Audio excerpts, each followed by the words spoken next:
Assalamualaikum warahmatullahi wabarakatuh. Bismillah walhamdulillah wassalatu wassalamu ala rasulillah. Tentang barang milik orang lain yang berada di tangan kita, entah itu lewat proses pegadaian atau kemudian dititipkan atau mungkin diperbaiki, semisal kita membuka layanan servis mungkin alat elektronik atau mungkin pakaian dan lain sebagainya, dan kemudian barang itu tidak diambil-ambil oleh pemiliknya dalam waktu yang sekian lama, sehingga kemudian itu membebani kita. Misalnya barang itu menjadi menumpuk di ruangan atau kemudian dikhawatirkan rusak dan sebagainya. Apakah itu boleh untuk dialihkan, misalnya dimiliki atau dijual dan sebagainya?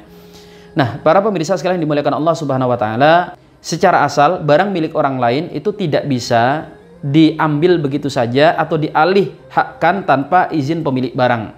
Dan gadai, penitipan itu tidak menjadi akad yang memindahkan hak. Ya, karena memang akadnya cuma dititip, digadai. Sedangkan Allah Subhanahu wa taala berfirman di surah An-Nisa ayat 58, "Innallaha ya'murukum an tu'addul amanati ila ahliha." Sesungguhnya Allah itu memerintahkan kalian agar kalian menunaikan hak kepada pemilik amanah. Dan keumuman firman Allah Subhanahu wa taala, "Ya ayyuhalladzina amanu aufu bil uqud." Wahai orang-orang yang beriman, tunaikanlah janji-janji kalian. Jadi kalau memang barang itu memang dititipkan, digadaikan, ya tidak bisa serta-merta diniatkan dibeli atau apa tanpa ada ijab dan qabul. Nah, lalu bagaimana solusinya? Karena kalau barang itu dibiarkan bisa rusak atau kemudian juga menumpuk begitu saja.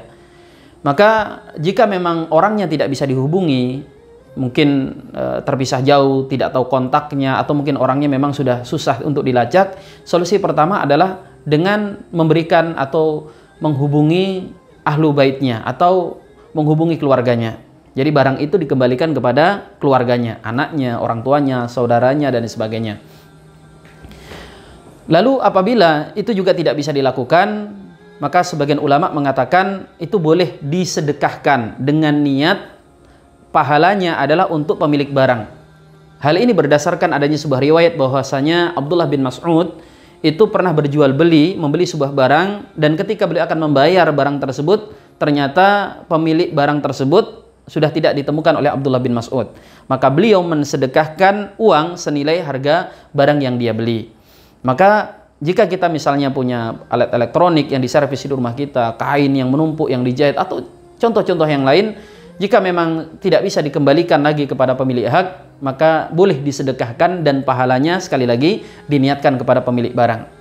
Kalau itu adalah barang gadai, karena memang itu ada hak kita di dalamnya, ada uang kita yang dipinjam, maka boleh menurut para ulama barang itu kita jual dan kemudian kita ambil uang sesuai hak kita dan sisanya lalu kemudian kita sedekahkan. Sebenarnya untuk mengantisipasi permasalahan seperti ini, itu bisa dibuat akad di awal. Yaitu apa? Misalnya ketika orang menggadai barang, dibuat kesepakatan. Apabila dalam kurun waktu sekian, ini barang tidak ditebus, maka saya minta izin barang ini saya jual dan saya ambil haknya, sisanya saya sedekahkan.